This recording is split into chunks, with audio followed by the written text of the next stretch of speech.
Hello my dear student. Chapter number जो है seats जो है हमारा चल रहा था और सिट्स के बाद जो है जिसमें हमने धान पढ़ा था, धान का कुछ पार्ट पढ़ा था और अब हम पढ़ते हैं अगला पार्ट जो है, मतलब अगला टॉपिक जो है। देखिए हमारा क्या चल रहा था, हमारा जो है बुवाई की जो है विधियां चल रहा था और उसमें हमने सीधी बुवाई जो है पढ़ ली थी। अब हम पढ़ेंगे रोपाई विधि द्वारा, यानी कि सबसे पहले क्या करते हैं, सबसे पहले जो है नर्सरी लगाते हैं। सबसे पहले क्या करते हैं लाडलो, नर्सरी लगाते हैं और नर्सरी के बाद जो है इससे नर्सरी में जब पौधे बड़े हो जाते हैं तो इसको जो मुठ्ठे खेत होता है उसको मुठ्ठे खेत में क्या करते हैं, रोपण कर देते हैं। और यही क्या है भाई, रोपाई विधि द्वारा हम कह सकते हैं बुवाई है। अब देखिए क्या लिखा गया है, इस विधि में लेहे युक्त मृदा में नर्सरी में पौधे तैयार करके रोपाई की जाती है। देखो लेहे युक्त मृदा लास्ट क्लास में मैं बता चुका हूं, ऐसी मृदा जिस पर जो है पड़लिन की क्रिया की जाती है। पड़लिन की क्रिया यहां पर मैं लिख देता हूं, इसको हटा के मैं लिख ही देता हूं, बार बार ये शब्द जो है आएगा।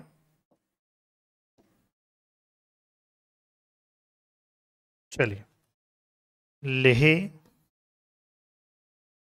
युक्त मृदा, ऐसी मृदा जिसमें पानी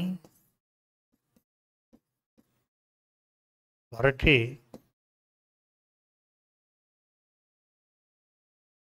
उसकी मृदा सतह को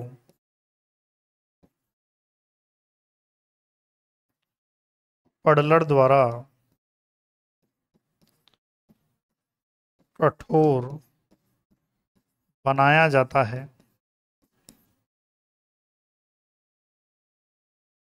लेहे युक्त मृदा कहलाती है। लेहे युक्त मृदा कहलाती है, याद रखना है। लेहे युक्त जो मृदा है वो कहलाती है, ये आपको याद रखना है। इसको आप लिखिए फिर आगे बढ़ेंगे। लेहे युक्त मृदा क्या होती है। अब देखिए एक और चीज मैं बता दूं आपको, लेह युक्त मृदा जो है इसलिए अब उसमें भाई आप जो खेत है उसमें पानी भर दिया, पानी और मृदा सतह को कठोर बनाया जाता है, क्योंकि जब आप रोपण करोगे, जब आप मुख्य फील्ड में रोपण करोगे तो भाई रोपण के लिए मृदा सतह का कठोर होना आवश्यक है। यदि मृदा सतह कठोर नहीं है, पानी भरा हुआ है, भाई धान के खेत में पानी भरा हुआ रहता है, तो यदि पानी भरा हुआ है और मृदा सतह कठोर नहीं है तो क्या पौधा सीधा खड़ा हो पाएगा? नहीं हो पाएगा। इसलिए जो जिस खेत में पानी भरा हुआ रहता है उसकी मृदा सतह को क्या किया जाता है, कठोर बनाया जाता है पडलर की सहायता से। पानी में ही वो कठोर बनाई बनाई जाती है। फिर उसके बाद ताकि उसका जो पौधा है वो अच्छे से जो है आधार प्रदान हो सके और पौधा जो है खड़ा हो सके। नहीं तो अगर पडलिन की क्रिया नहीं की जाएगी, लेह नहीं किया जाएगा तो पौधा गिर जाएगा भाई, क्योंकि मृदा सतह कठोर नहीं है तो पौधा गिर जाएगा। तो इसलिए कठोर बनाया जाता है, ये आपको याद रखना है। अब देखिए, रोपाई के लिए कतार से कतार के मध्य की दूरी 20 सेंटीमीटर, पौधे से पौधे की मध्य की दूरी 10 सेंटीमीटर रखनी चाहिए। यदि आप क्या कर रहे हो, रोपाई कर रहे हो, आप मुख्य खेत में क्या कर रहे हो, रोपाई कर रहे हो, नर्सरी से आपने पौधे ले लिए, आप मुख्य खेत में रोपाई कर रहे हो, तो इसके लिए क्या जरूरी है, कतार से कतार के मध्य की दूरी कितनी, 20 सेंटीमीटर इंटू 10 सेंटीमीटर। इसे ही हम क्या कहते हैं लाडलो, इसे ही रोपण दूरी कहते हैं। अगर आपसे प्रश्न आ जाए, आपसे प्रश्न आ जाए कि धान की रोपण दूरी कितनी होती है, या तो ZCUT में आपसे पूछा जा सकता है या 12वीं क्लास में पूछा जा सकता है। तो अगर एक अति लघुतरात्मक प्रश्न पूछा जाए कि रोपण दूरी कितनी होती है, तब आपको लिखना है 20 सेंटीमीटर इंटू 10 सेंटीमीटर, है ना। जब मैं क्वेश्चंस आपको करवाऊंगा बना के जो है 12वीं क्लास के अकॉर्डिंग, तब आपको और समझ में आएगा। तो इस विधि में लेह युक्त मृदा में नर्सरी में पौध तैयार करके रोपाई की जाती है। रोपाई के लिए कतार से कतार के मध्य की दूरी 20 सेंटीमीटर, पौधे से पौधे की मध्य की दूरी 10 सेंटीमीटर रखनी चाहिए। एक स्थान पर 2 या 3 पौधे रोपने चाहिए। ऑटोमेटिक पेड़ी प्लांटर से रोपाई करना अच्छा रहता है। अब ये ऑटोमेटिक पेडी प्लांटर एक मशीन, ये एक यंत्र है, हम कह सकते हैं कृषि यंत्र होता है, जिसमें हम जो जो नर्सरी होती है, नर्सरी से हम पौधे लाते हैं और उसको उस पर मशीन पर रखते हैं और मशीन ऑटोमेटिक क्या करती है, पौधे को ट्रांसप्लांट करती रहती है, उस मृदा में डालती रहती है। आगे मशीन ऐसे चलती रहती है और पौधों को एक एक करके डालती रहती है। तो वो ऑटोमेटिक पेडी प्लांटर होता है जिससे आप रोपाई कर सकते हो। एक स्थान पर 2 से 3 पौधे रोपने चाहिए, क्योंकि कई बार जो है पौधा अच्छे से वृद्धि नहीं कर पाता है, बाद में उन पौधों को हटा दिया जाता है, फिर एक ही स्थान पर एक ही पौधा रहने दिया जाता है। तो याद रखने, रोपाई विधि द्वारा कैसे करते हैं ये आपको समझ में आ गया है ना। लेह युक्त मृदा में नर्सरी में पौधे तैयार करके रोपाई की जाती है। चलिए आगे बढ़ते हैं। अब नर्सरी तैयार करने की विधियां। देखिए, नर्सरी तैयार करने की जो है 3 विधियां होती हैं। नर्सरी आप देख सकते हैं, ये एक नर्सरी है, आप देख सकते हैं ये छोटी सी ऐसे क्यारी बना देते हैं और बाकायदा इसमें एक ही स्थान पर बहुत सारे जो हैं बीज ऐसे बिखेर के डाल देते हैं। तो जैसे ही पौधा वृद्धि करता है, लगभग जो है पौधा हो जाता है 12 से 14 दिन का, 12 से 14 दिन का जब ये अंकुरण हो जाता है, भाई जैसे जर्मिनेशन हुआ, इस नर्सरी में क्या डाला, बीज डाला, बीज में क्या हुआ, अंकुरण हुआ, तो क्या होगा, पौधा वृद्धि करेगा। जब वो 12 से 14 दिन का हो जाता है, तब इस मुख्य फील्ड से निकाल के आप पौधे को ट्रांसप्लांट कर सकते हो, रोपण कर सकते हो मुख्य फील्ड में। साउथ की, यदि आप साउथ इंडिया की मूवी देखते हैं तो आप देखेंगे कि साउथ इंडिया में जो है वो धान ऐसे पानी भरा हुआ रहता है और धान को एक एक पौधा लेकर धान को जो है रोपित किया जाता है, हाथों से भी रोपित कर सकते हैं, और प्लांटर जो रहता है ऑटोमेटिक पेडी प्लांटर, उससे भी रोपण कर सकते हैं। तो साउथ की मूवी यदि किसी ने देखी हो तब आपको समझ में आएगा कि पानी भरा हुआ उसमें धान रोपित ऐसे की जाती है। पहले उन्होंने नर्सरी बनाई होगी, फिर उसके बाद जो है एक एक पौधे को रोपित करते हैं। अब देखो, नर्सरी बनाने की जो है 3 विधियां होती हैं। अब यहाँ से कैसे भी क्वेश्चन आ सकता है ना। चलिए, सबसे पहली विधि है गीली क्यारी विधि। अब इस विधि को 1 बाय 1 अच्छे से समझते हैं। क्या कह रहा है, ये विधि क्या कह रही है, इसको अच्छे से समझते हैं। एक एक लाइन पढ़ते जाएंगे और उसके बाद बनाते जाएंगे। इस विधि में खेत में पानी भरकर पडलर की सहायता से 2-3 जुताई की जाती है, जिससे मृदा लेह युक्त हो जाए, है ना। क्या है मृदा, क्या है, लेह युक्त हो जाए। इसका एक एग्जाम्पल मैंने आपको यहाँ पर दिया भी है, ये देखो। यानी कि सबसे पहले हमने क्या बोला कि सबसे पहले आपने क्या किया, पानी भर दिया, फिर उसके बाद 2 से 3 जुताई जो है, फिर उसके बाद पडलिन की क्रिया की जाती है। ये पडलिन की क्रिया ही है। ये क्या किया जा रहा है, इस जमीन को लेह युक्त किया जा रहा है। ये पडलिन की क्रिया की जा रही है ना। ये याद रखें, क्या किया जा रहा है, ये पडलिन की क्रिया की जा रही है। तो पहले तो पानी भर देते हैं, फिर उसके बाद पडलिन की क्रिया से क्या होगा, जो मृदा सतह होती है उसको कठोर बनाया जाता है। पानी भी भरा रहता है लेकिन मृदा सतह को कठोर बना दिया जाता है, ताकि जब हम पौधे को वहां पर रोपित करें तो पौधे को आधार प्रदान हो जाए, इसलिए ये बात हो रही। चलिए, सबसे पहले क्या है, खेत में पानी भरकर पडलर की सहायता से 2-3 जुताई जो है की जाती है, जिससे मृदा क्या हो जाती है, लेह युक्त हो जाती है। 1-2 दिन बाद नर्सरी क्षेत्र को छोटे छोटे भागों में बांटकर क्यारियां बनाई जाती हैं। अब देखिए, सबसे पहले मान लेते हैं ये कोई नर्सरी क्षेत्र है। अब इसमें जो है छोटी छोटी जो है क्यारियां बनाई जाती हैं। देखो हमने क्या किया, हमने जो है छोटी छोटी क्यारियां बना दी। जैसे जैसे कह रहा है वैसे वैसे हम करेंगे। ये क्या है, नर्सरी क्षेत्र। हमने क्या किया, छोटी छोटी क्यारियां बना दी। 1-2 दिन बाद नर्सरी क्षेत्र को, जब आपने पडलिन की क्रिया कर दी, उसके बाद नर्सरी क्षेत्र को छोटे छोटे भागों में बांटकर क्या कर दिया, क्यारियां बना दी जाती हैं। 1 हेक्टेयर क्षेत्रफल की धान की बुवाई के लिए 8 × 8.25 मीटर आकार की 50 क्यारियों की आवश्यकता होती है। ये वेरी इंपॉर्टेंट है कि इसका मतलब समझिए कि ये पूरा ऐसे समझिए आप, ये आपका मुख्य खेत है, मुख्य खेत है जहां पर आपको रोपण करना है। और ये कितना है? 8 हेक्टेयर। 8 हेक्टेयर खेत है। तब आपको ये जो क्यारी है 8 इंटू 1.25 मीटर, इसने आकार की कितनी क्यारियां भाई? इतने आकार की 50 क्यारियां। इतने आकार की कितनी क्यारियां? 50 क्यारियां की जरूरत पड़ती है। किसके लिए? जब 8 हेक्टेयर आपका मुख्य खेत होता है उसमें पौधरोपण के लिए इतने आकार की 8 इंटू क्या लिखा है देखो, 8 इंटू 8.25 मीटर आकार की 50 क्यारियों की आवश्यकता होती है 8 हेक्टेयर क्षेत्रफल की धान की बुवाई के लिए। ये आपका 8 हेक्टेयर क्षेत्रफल है, इसकी आपको बुवाई करनी है। ये आपका नर्सरी क्षेत्र है। अब ऐसे मत सोचना सर नर्सरी क्षेत्र तो आपने ज़्यादा बना दिया, वो बड़ा बना दिया है लेकिन क्षेत्रफल में कम है। ये हमने मान लेते हैं ये पूरा 8 हेक्टेयर जमीन है, ये हमने ले ली। और कितने क्यारियां भाई?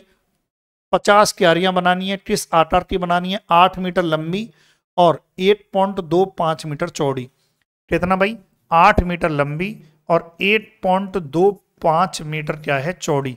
इतनी क्यारियां, कितनी क्यारियां बनानी है? 50 क्यारियां बनानी है। जब आप इतनी क्यारियां बना दोगे तो इतनी नर्सरी क्षेत्र जो है आपको चाहिए। अब इस नर्सरी क्षेत्र से आप 8 हेक्टेयर क्षेत्रफल में आराम से धान की बुवाई कर सकते हो, धान की पौध रोपित कर सकते हो। इतना अपने को चाहिए।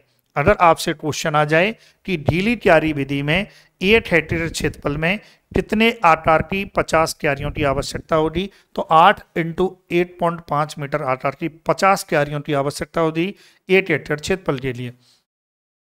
उर्वरक प्रबंध के लिए 250 ग्राम यूरिया, 500 ग्राम सिंगल सुपरफास्फेट प्रति 10 वर्ग मीटर के हिसाब से देना चाहिए।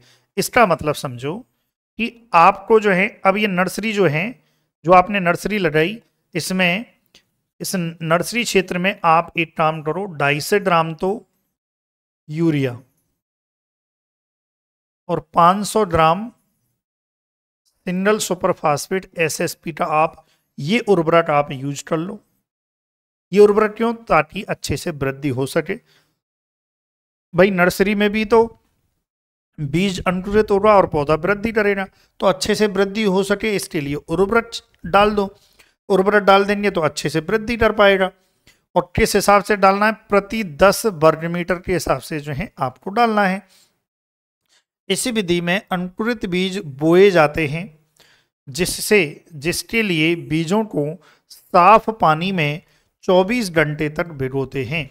अब ढीली क्यारी विधि में क्या किया जाता है? ढीली क्यारी विधि में जो बीज है, बीज को बाहर ही अंकुरित किया जाता है। बोले सर ऐसा हो सकता है? हाँ, क्यों नहीं हो सकता।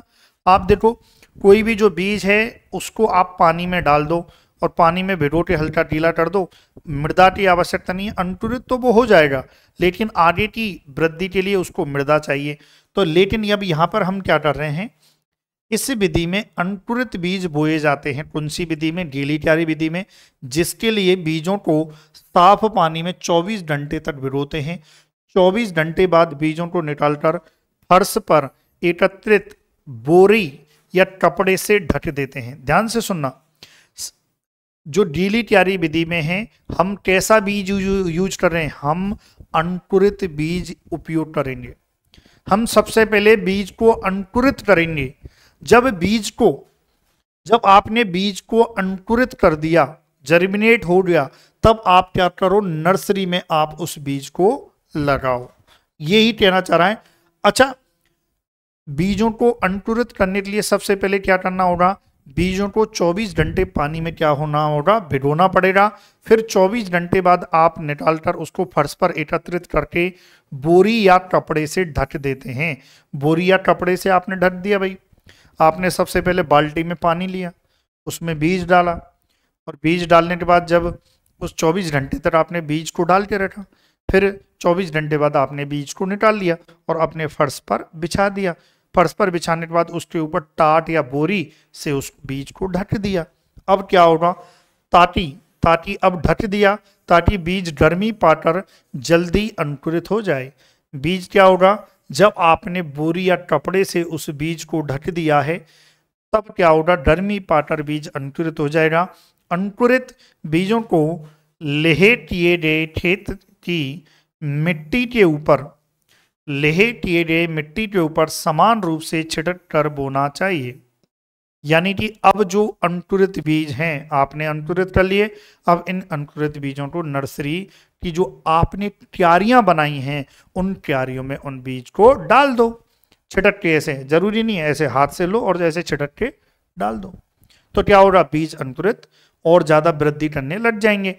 यही तो कह रहा है। क्या कह रहा है, दोबारा पढ़ते हैं। ताकि बीज गर्मी पाकर जल्दी अंकुरित हो जाएं, अंकुरित बीजों को लेहे किए गए खेत की मिट्टी के ऊपर समान रूप से छिड़क कर बोना चाहिए।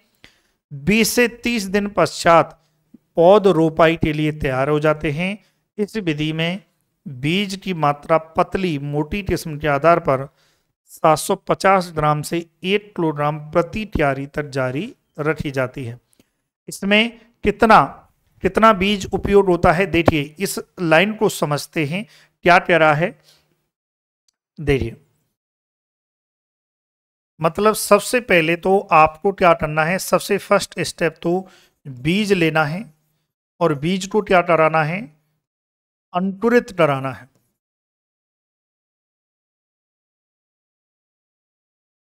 अंकुरित कराना है। अब अंकुरित कैसे कराना है, आप जो है जो भी है बीटर में आप जो है पानी लीजिए, उस पानी में क्या डालिए, बीज डालिए।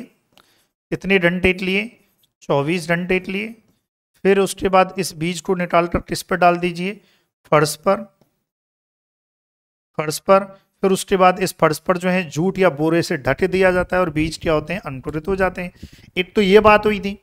दूसरी क्या बात हुई थी, जो लेहे युक्त खेत होता है जिसको हम नर्सरी की तरह उपयोग करते हैं, उस नर्सरी में जो है क्यारियां बनाई जाती हैं।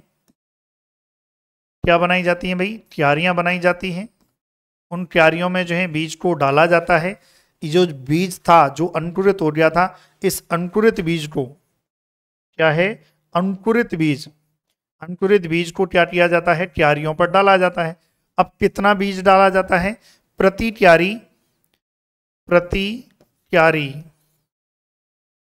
क्यारी लगभग 750 ग्राम से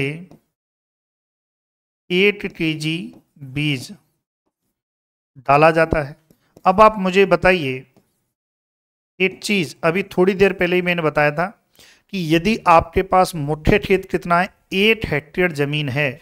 सुनना ध्यान से, अभी जस्ट थोड़ी देर पहले ही बताया था मैंने आपको कि आपके पास 8 हेक्टेयर क्षेत्रफल की धान की बुवाई के लिए 8 × 8.25 मीटर आकार की 50 क्यारियों की आवश्यकता होती है। और एक क्यारी में हम कितना बीज डाल रहे हैं, मान लेते हैं 750 से 8 केजी, यानी कि 8 केजी हम बीज एक क्यारी में डाल रहे हैं। हमारे पास क्यारी कितनी है, 50। तो इसका मतलब बीज की मात्रा कितनी हुई, बीज की मात्रा हुई 50 केजी। 50 केजी प्रति हेक्टेयर, क्योंकि हमें पता है कि 8 हेक्टेयर क्षेत्रफल की बुवाई के लिए नर्सरी की कितनी क्यारियों की आवश्यकता होती है, 50 क्यारियों की आवश्यकता होती है। किस आकार की क्यारी होती है, 8 मीटर × 8.25 मीटर आकार की क्यारी की आवश्यकता होती है। इसका मतलब जब 8 क्यारी में हम लगभग 8 केजी बीज डाल रहे हैं तो 50 क्यारी में कितना हो जाएगा, 50 केजी हो जाएगा।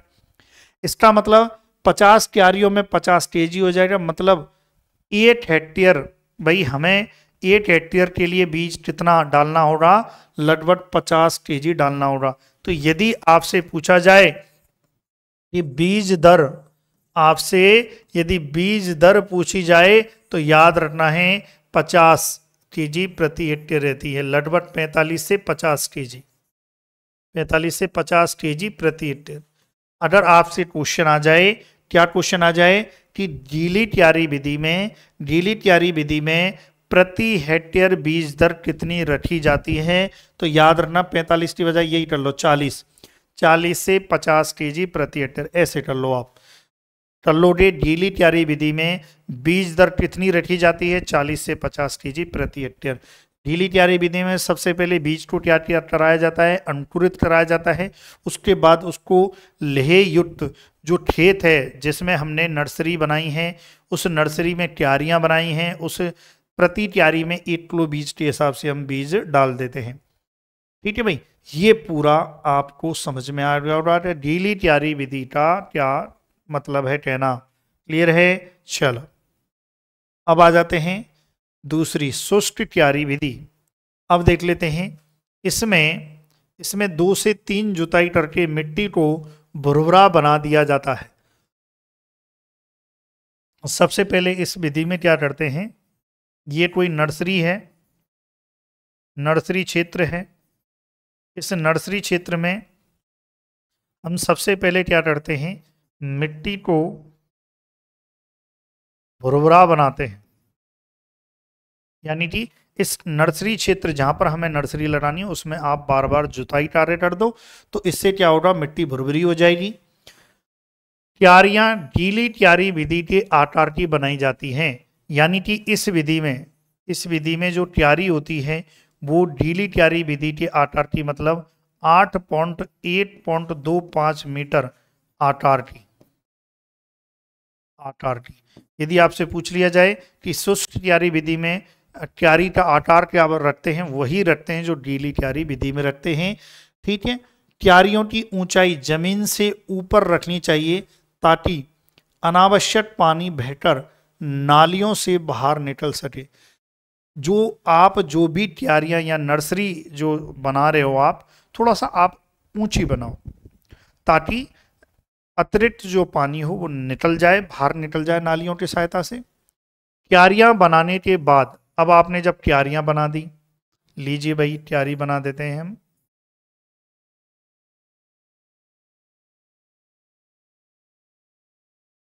बनाने के बाद बीज को 10 सेंटीमीटर दूरी पर कतारों में बोना चाहिए। अब देखिए यहां पर जो है 10 सेंटीमीटर दूरी पर क्या है, कतारों में बीज को बोया जाता है। बरसात ना होने के दौरान 1-2 दिन के अंतराल में हल्की सिंचाई करनी चाहिए, है ना। यदि देखो जब बारिश नहीं हो रही है, क्योंकि आपको पता है शुष्क क्यारी विधि यानी कि ऐसी क्यारी विधि जिसमें हमें पानी भर के नहीं रखना है, लेह रहित मृदा हमें उपयोग करनी है। ऐसी मृदा लेह रहित, है ना। लेह युक्त मृदा तो हमने गीली क्यारी विधि में डाल ली, और लेह रहित जो मृदा है वो किसमें डाल ली भाई, शुष्क क्यारी विधि में उपयोग कर लेते हैं। मतलब सूखी मृदा, पानी भर के नहीं रखते हैं। एक सामान्य सा खेत है जिसमें हल्की फुल्की सिंचाई आपने कर दी और ऊंची उठी हुई नर्सरी बना ली, बस ये किया जाता है। इसमें जो है 10 सेंटीमीटर पर क्या है, बीजों को इसमें लगाया जाता है। यदि बरसात नहीं हो रही है तो आप थोड़ी सी हल्की सी सिंचाई कर दो, हल्की सी सिंचाई कर दो।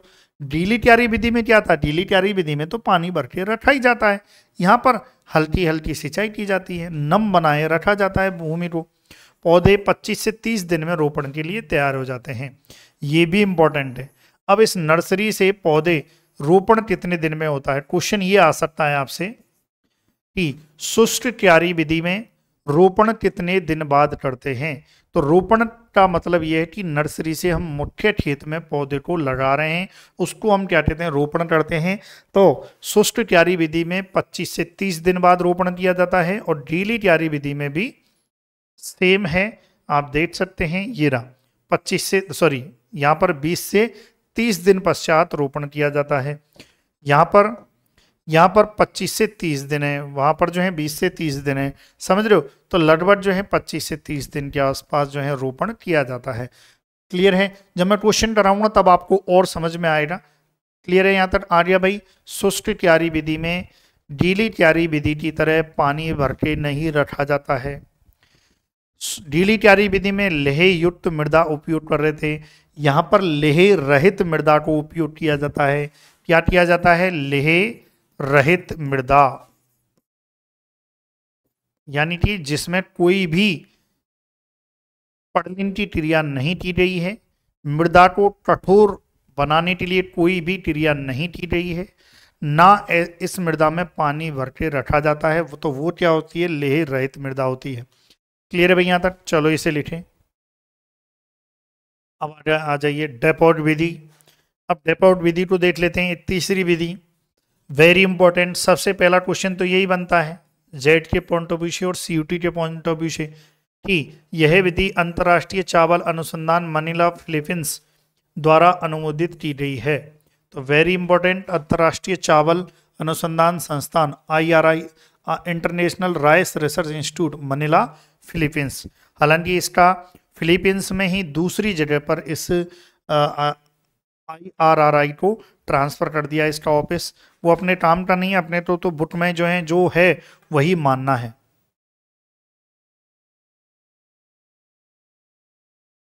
अब है ना, अपन को क्या मानना है, जो बुट में है। तो इंटरनेशनल राइस रिसर्च इंस्टीट्यूट कहाँ पर, मनीला फिलीपींस में ही मानना है। वहीं से इस डेपोट विधि की क्या हुई, उत्पत्ति हुई थी, विकास हुआ था। इस विधि में 1 हेक्टेयर के लिए पौधे तैयार करने हेतु 25 से 30 वर्ग मीटर क्षेत्रफल की आवश्यकता होती है। अब देखिए ये एक नर्सरी विधि है, तो अब यहाँ पर जो है नर्सरी जो क्षेत्रफल है वो कितना चाहिए, नर्सरी क्षेत्रफल। तो वेरी इंपॉर्टेंट, याद रखना है इतना 25 से 30 वर्ग मीटर क्या चाहिए हमें, नर्सरी क्षेत्रफल चाहिए। तो वेरी इंपॉर्टेंट, दो बातों नहीं, डेपोट विधि कहाँ से विकसित हुई, अंतर्राष्ट्रीय चावल अनुसंधान मनीला फिलीपींस से विकसित हुई। फिर डेपोट विधि में जब हम नर्सरी क्षेत्र लेते हैं, हम क्या लेते हैं, नर्सरी क्षेत्र लेते हैं, तो 1 हेक्टेयर हमें क्या करना है, देखिए इस विधि में क्या है, ये तो है नर्सरी क्षेत्र और ये है मुख्य क्षेत्र या मुख्य क्षेत्र, जहां पर जो है क्या करना है, रोपण करना है। यहां पर क्या किया जाता है, रोपण किया जाता है। अब इसमें जो नर्सरी क्षेत्र लेते हैं, यदि एक मुख्य क्षेत्र कितना है, 8 हेक्टेयर है, तो 8 हेक्टेयर मुख्य क्षेत्र है, उसमें हमें पौध रोपण के लिए नर्सरी क्षेत्र कितना लेना होगा, कौन सी विधि में, डेपोट विधि में। कौन सी विधि में लाड़ लो, डेपोट विधि में। तो डेपोट विधि में कितना नर्सरी क्षेत्र जो है, 25 से 30 वर्ग मीटर। ये वेरी इंपॉर्टेंट है, ये डायरेक्ट एग्जाम में क्वेश्चन आता है कि डेपोट विधि में 8 हेक्टेयर क्षेत्रफल की बुवाई के लिए कितना नर्सरी क्षेत्र चाहिए, तो 25 से 30 वर्ग मीटर नर्सरी क्षेत्र चाहिए। ये बात हो गई। तो इस विधि में 8 हेक्टेयर के लिए पौध तैयार करने हेतु 25 से 30 वर्ग मीटर क्षेत्र की आवश्यकता होती है, मतलब नर्सरी क्षेत्र की आवश्यकता होती है। वेरी इंपॉर्टेंट, इसमें मिट्टी की आवश्यकता नहीं होती, मिट्टी की आवश्यकता नहीं होती। जो जूट होता है, बोरे होते हैं, उन पर जो है इसको हम बीजों को डालते हैं। ये बात हो गई। डेपोट विधि के बारे में यदि लिखने को आ जाए आपसे तो लिख लोगे। चलिए आगे बढ़ते हैं। 3 किग्रा प्रति वर्ग मीटर के हिसाब से अंकुरित बीजों की लगभग 1.5 सेंटीमीटर मोटी परत को पॉलिथीन की चादर, केले के पत्तों, जूट के बोरों अथवा सीमेंट के फर्श पर बिछाकर उनमें प्रतिदिन पानी देते रहते हैं। इसमें क्या किया जाता है, हम क्या करेंगे, जो नर्सरी है हमारा, नर्सरी जो है क्षेत्र कितना है, इतना है। इसमें हम क्या करेंगे, इस नर्सरी क्षेत्र में 3 kg प्रति वर्ग मीटर, 3 kg प्रति वर्ग मीटर के हिसाब से हम क्या करते हैं, बीज लेते हैं। बीज हम कितना लेंगे, प्रति 3 kg प्रति वर्ग मीटर। तो अब यहां पर देखेंगे कितना वर्ग मीटर क्षेत्रफल ले लिया हमने। अभी डेपोट विधि में कितना वर्ग मीटर क्षेत्रफल लिया था, 25 से 30 वर्ग मीटर लिया था। इसका मतलब आप देखेंगे कि कुल बीज कितना, कुल बीज की मात्रा कितनी भाई, 3 kg प्रति वर्ग मीटर है। तो इसका मतलब 25 वर्ग मीटर है, 3 kg प्रति वर्ग मीटर हम बीज ले रहे हैं, और यहां पर 25 से 30 वर्ग मीटर हमें क्षेत्रफल है हमारे पास। तो आप देखेंगे 25 या 75, एक तो 75 और फिर इधर आ जाओ 30 का गुणा इससे कर लो तो 3 या 90, यानी कि 75 से 90 kg प्रति हेक्टेयर। सिंपल सी बात है, जब 1 रुपए का 1 केला आता है तो 2 रुपए के कितने केले आएंगे? 2 केले आएंगे। सेम ऐसे ही है, यदि 1 वर्ग मीटर में 3 kg बीज की आवश्यकता होती है तो 25 वर्ग मीटर में कितने kg बीज की आवश्यकता होती है? 25 या 75। और इसी प्रकार से 30 वर्ग मीटर में कितनी होती? 90 होती। गुणा कर देंगे जब, तो 75 से 90 kg प्रति हेक्टेयर। अब यदि डपॉट विधि में आपसे बीज की मात्रा पूछ ली जाए प्रति हेक्टेयर, तब कितनी आएगी? 75 से 90 kg प्रति हेक्टेयर बीज की मात्रा। यदि आपसे प्रति वर्ग मीटर बीज की मात्रा पूछ ली जाए तब कितनी आएगी? 3 kg। दोनों बातों में अंतर है। अगर आपसे बीज दर, ध्यान से सुनना, ये बहुत इंपॉर्टेंट है, डपॉट विधि बीज दर फर्स्ट प्रति वर्ग मीटर के अनुसार, प्रति वर्ग मीटर के अनुसार कितना बीज दर आ जाएगी? 3 kg। और दूसरा प्रति हेक्टेयर बीज दर डपॉट विधि में कितनी आ जाएगी? 75 से 90 kg प्रति हेक्टेयर। ये हो गया, लिखो इसे, वीडियो पॉज करके आप लिख सकते हैं। ठीक है भाई। अब आ गई नर्सरी क्षेत्र कितना है, ये ले लिया, बीज दर आ गई। अब आपको क्या करना है? मुख्य क्षेत्र में रोपण करना है। चलिए, ये यहां तक बात हो रही। अब ये हिसाब से अंकुरित बीजों की लगभग 1.5 सेंटीमीटर मोटी परत को पॉलीथीन की चादर, मतलब 3 kg प्रति वर्ग मीटर के हिसाब से पॉलीथीन की कोई भी चादर हो, केले के पत्ते हो, उस पर डाल देते हैं। इस विधि से 11 से 13 दिनों में पौधे तैयार हो जाते हैं। मतलब रोपण जो है कितने दिन बाद किया जाता है? ये देखिए यहाँ पर, जब ये पौधे तैयार हो जाते हैं तो लगभग 11 से 13 दिन पश्चात क्या किया जाता है? रोपण किया जाता है। जब इस नर्सरी क्षेत्र में पौधे 11 से 13 दिन बड़े हो जाते हैं तो 11 से 13 दिन बाद जो है मुख्य क्षेत्र में क्या किया जाता है? रोपण किया जाता है। तो याद रखें, ये डपॉट विधि है। डपॉट विधि जिसमें मृदा की आवश्यकता नहीं होती है, जिसका विकास अंतर्राष्ट्रीय चावल अनुसंधान जो है संस्थान से हुआ है, जिसमें नर्सरी क्षेत्र 25 से 30 वर्ग मीटर चाहिए।